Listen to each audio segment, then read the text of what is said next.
एखाद्या दिवशी असं होतं ना, की एवढी एनर्जी येते अचानक, की आपल्याला वाटतं सगळे कामं करून टाकावीत. मला तर असंच होतं. म्हणजे कधी-कधी एवढी एनर्जी येते, की मी एक्स्ट्राची पण कामं करून टाकते. ते पण हॅपी-हॅपी. एखाद्या वेळेस कामच म्हणते, की "बस झालं बाई, आता किती करती कामं."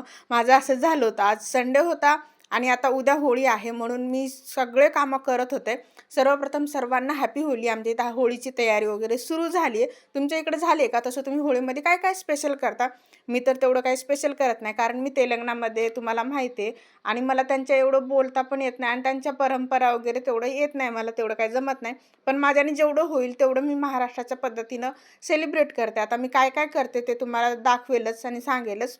म्हणून आज मी सगळं आवरून घ्यायला घेतले. आता इव्हनिंग टाईम होता, माझे सगळे कामं तर झाले होते, पण घरात झाडू वगैरे मारायचं वगैरे.